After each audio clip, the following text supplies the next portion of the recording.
Merci Fatih. Bonsoir à tout le monde. J'espère que vous allez bien. Maintenant, on va voir comment calculer les effectifs, calculer CEG. Attendez, sont les quotidiennes. Et donc, calculer à partir des données, des fréquences que nous venons de placer dans le tableau pour obtenir sont les quotidiennes d'indépendance. Les quotidiennes, l'effectif attendu, c'est A1, des personnes qui sont virées grâce au traitement A. Il suffit de multiplier le nombre de personnes qui ont reçu le traitement A, c'est-à-dire 150 prises par la fréquence de guérison attendue sur les quotidiennes, c'est-à-dire 234 divisé par 281, ce qui fait 173 multiplié 237 divisé par 281. Et donc, le résultat est 145,91. Donc, nous procédons de la même façon de chacune des effectifs attendus sur les quotidiennes. Par exemple, pour les personnes qui sont virées par le traitement B.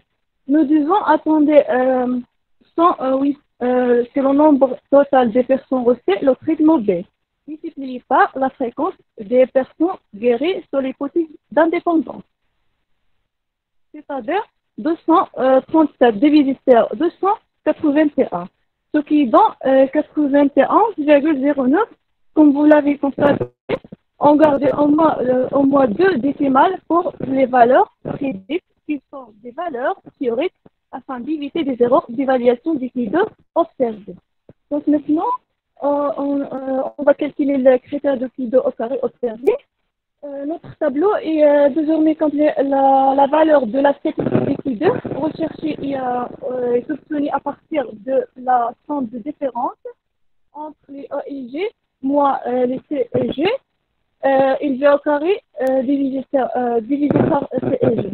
Et maintenant, on va calculer la première contribution au Phi2 global. La valeur 0,33, on compte de la différence entre 139 moins 145,81 élevé au carré divisé par 145,81. Donc, chacune des contributions peut être figurée dans ce tableau. Les plus grandes et qui concernent les personnes libérées. Maintenant, qui concerne les personnes libérées qui reçoivent le traitement B, qui vaut 2,82. C'est donc si on voit que la différence sont les plus significatives. Lorsque surmonte toutes ces conditions, nous obtenons la valeur qui figure au bas des tableaux. C'est-à-dire une statistique qui donne observe global est égal à 5,44. Alors maintenant que nous avons toutes ces valeurs, nous pouvons passer à la détermination des nombres de liberté qui est intégré dans cette étude. En effet, il y a ici 2 moins 1, multiplié 2 moins 1 est égal à 1 degré de liberté.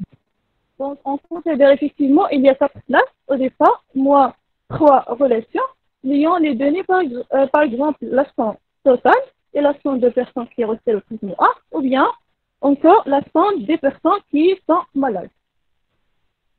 Donc, on peut retenir que dans un petit tableau, le nombre de degrés de liberté, c'est le nombre de modalités moins A de la variable dépendante multiplié par le nombre de la modalité moins A de la variable indépendante. C'est-à-dire le nombre des colonnes moins 1 multiplié par le nombre des lignes moins 1.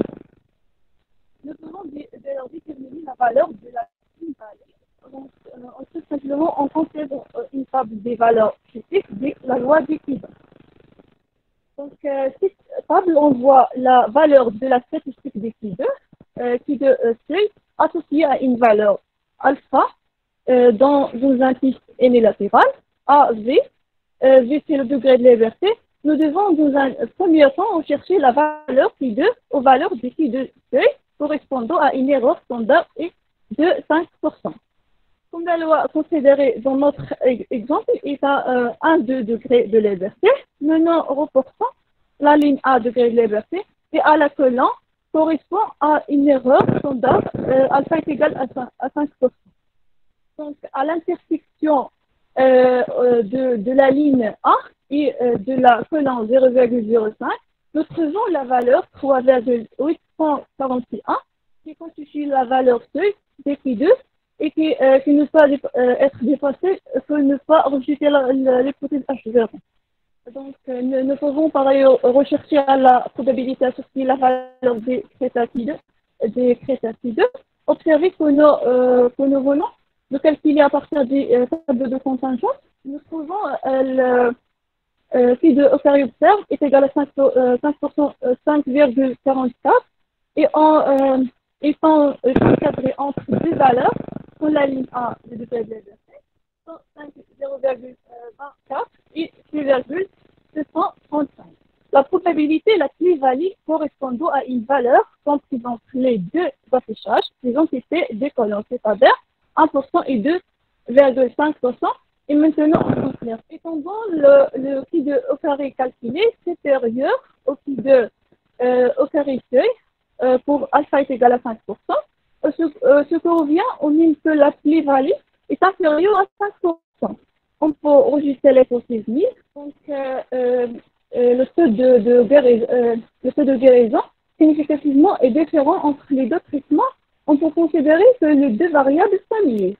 En cas d'indépendance, il y aurait au moins de 2,5% de chance d'obtenir de telles différences entre les résultats de traitement.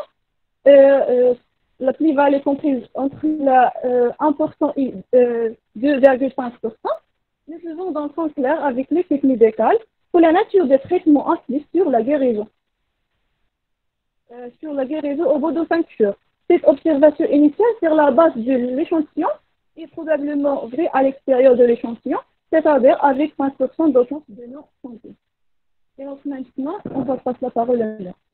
Alors, c'est la terminée. S'il y a de questions, s'il n'y a pas de questions, on passe au suivant ou bien aux suivantes.